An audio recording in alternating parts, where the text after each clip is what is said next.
If you need to create a professional dashboard in a few minutes in Excel that's both dynamic and interactive, this video will show you how. You'll learn how to create all these charts, buttons, timeline, and the summary area showing the real-time totals. To build a dashboard, we'll be using this data, and you can download it to follow along by using the links in the description. Let's get right into it. To start off, let's begin by adding a new sheet. Then we'll rename it to something practical like dashboard. While we're at it, how about we drag the sheet over here to the left? Next, let's create a background for our dashboard by going up to the ribbon and clicking Insert, Shape, and choose the rounded rectangle. From there, we can click and drag the shape to roughly something about this size, and while we change it to a dark color as well. Next, click on the shape and do a copy and paste, or do a Control D, either option is fine. You'll want to change the color to a lighter shade as well. Make sure to remove the shape outline and resize it so it's a little bit smaller. Next, let's draw another rounded rectangle. Click on the Shape Format tab, change the color to white, remove the border by selecting Shape Outline and going with None. Duplicate the shapes 3 times and then move them around so it looks something like this. The positioning doesn't have to be exact because these white shapes are really acting like placeholders and will make everything look nice later on.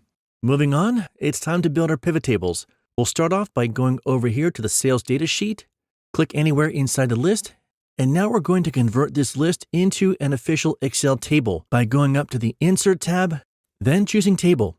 Alternatively, we could also press Control T to get the table as well. I'm going to change the format on this table to make it easier on the eyes by applying a table style of None. All right, let's build our first pivot table by clicking Insert, Pivot Table, and let's place that on a new worksheet. Let's take a second and rename the new sheet to Pivot Tables. So for our dashboard, we're going to end up making 7 pivot tables in total. It sounds like a lot, but they're really easy to build and it goes pretty quick. How about we start off by making a pivot table for our sales over time, because this one requires the most amount of effort to build. Over here on the right side, let's drag the orders date into the rows quadrant and the sales into the values quadrant.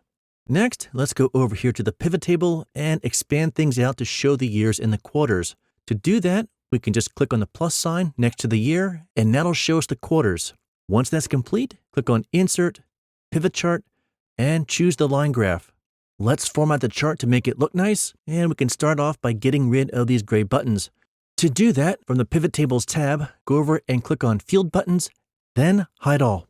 We can change the chart color by clicking on the Design tab, then going over here and click Change Colors, choosing something that we like. Make sure to get rid of the chart outline as well by choosing None. This legend really isn't necessary, so we can click on that and press Delete. Last, change the name of the chart to something practical like Sales Over Time. Moving on, let's create our second pivot table. Now here's where I part ways with others. Some people recommend you copy the pivot table, remove the fields, then build a new one. I've run into issues using that method, so let's play it safe by going back to our list and create a brand new pivot table by going under Insert Pivot Table, this time going with Existing Worksheet, and we can place our second pivot table right about here. For this pivot table, let's add our customer source into the rows quadrant and the sales into the values quadrant. Next, let's build a bar chart by clicking on Insert, Pivot Chart, then choose the bar chart. Now it's time to format the chart. Let's start off by removing the field buttons like we did before. Then we'll change the color from the Design tab and make sure to get rid of the chart outline as well. Next up, let's fix this axis by right-clicking on it, then choose Format Axis, and we'll go over here to the right. And how about we change this major unit to say something like 3000? Don't think we'll be needing this legend, so we'll click on it and press our Delete key. Same thing for the grid lines, just delete them as well. How about we change the name of the chart to Total Sales by Customer Source? This is interesting. It looks like these items are in reverse alphabetical order. Not sure what's going on there. So how about we cruise up to the pivot table, try changing the sort order to see what we get. All right, that seems to work. Guess Excel's just gonna excel. Whatever, I'll take it. Moving on, let's create our next pivot table by going back to our list. Insert a new pivot table, placing it on the existing sheet. Right around here will be good. Then drag the Method field into the Rows quadrant and the Expense field into the Values quadrant. All right, let's create our next chart by going up and clicking on Insert, Pivot Chart, and this time let's go with the often maligned donut graph. Make sure to get rid of the field buttons and change the color. In this case, let's say we want to see our percentages. To show them, right-click on the chart, look for Add Data Labels, then choose Data Labels. After the numbers appear, right-click on the dollar amounts and choose Format Data Labels. On the right-hand side, uncheck Values, then check Percentage, then click the X to close out. Alright, now we want to move the percentages away from the chart.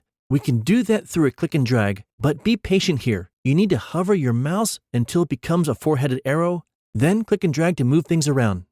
After that's completed, let's rename the chart to something practical like Expenses by Method. Moving on, let's build our next pivot table, and by now you know the drill. We'll jump back to the source data, insert the pivot table, placing it on the existing sheet. For this one, let's drag the category into the rows area and the profit field into the values area. Now, we're going to create another donut graph using the exact same method from a moment ago, so for the sake of time, I'm going to speed this up a bit because you already know what to do. Getting there, almost done with this part. The next set of pivot tables we're going to create are going to show the summary numbers at the top of our dashboard. As we already know, let's create our pivot table, and for this one, let's just drag the profit field into the values quadrant because that's all we'll need. Now, let's create another pivot table, this time dragging just the profit field into the values quadrant. Then we'll go over into the pivot table, right-click on the profit total, look for Summarize Values By, and choose Average. Okay, one more to go. So we'll create our last pivot table, this time dragging the order ID into the values quadrant. Right-click on the number in the pivot table, look for Summarize Values By, and this time choose Count. So that does it for all the pivot tables we're going to need. Now let's move on and add in the other pieces we need for our dashboard. We'll start off by clicking in the cell next to the pivot table showing our profits, type an equal sign, click on the total, and press Enter. Then we'll do the same for the average and the count. If needed, use the Format Painter to make your numbers look better. Now granted, this may seem a little odd, but you'll see where this comes into play in a few moments. Moving on, let's insert our slicers and the timeline. You can click on any pivot table, then from the Pivot Table Analyze tab, click Insert Slicer and choose the ones you want to use. In this case, we'll go with Region and Product Subcategory. Then click on Insert Timeline and choose the order date. The next step is to connect all these slicers to the pivot tables. The reason for this is it makes sure all of our charts update at the same time. Go ahead and right-click on a slicer, look for Report Connections, and check all the boxes. You'll want to do the same thing for the other slicer along with the timeline. Now it's time to start to put our dashboard together. We'll kick things off by copying our charts and paste them onto the dashboard. From there, move them into the white shapes. So what I'm going to do is speed up this part a bit because all I'm really doing is just moving things around to make it look acceptable. In real life, you can spend as much time as you need refining things. Next, let's copy over our slicers, placing them towards the top of the dashboard. How about we change the color while we're at it? If we want to make the buttons more visible, from the Slicer tab, increase the number of columns to something that works. In this case, let's go with 5. Now it's time for the finishing touches by building the summary area. Let's start by drawing a rounded rectangle, change the color to white, make sure to remove the outline, then copy it 2 times and drag them over to the right. Next, let's insert an icon on the first shape by clicking Insert, Icon, search for a $sign, then insert it, reposition the icon to where you want it, then copy it and drag it over to the next shape. Copy it one more time, dragging the icon over to the third shape. Then right-click on the icon, look for Change Graphic, from Icons, search for a cart and insert it. The next step is to add text boxes onto our shapes. From the Insert tab, choose Text Box, click and drag to create it, remove the outline, and type in the text. In this case, we'll go with Total Profit. We can format the text as well. Next, we want to copy the text box, drag it down a bit, then delete the text.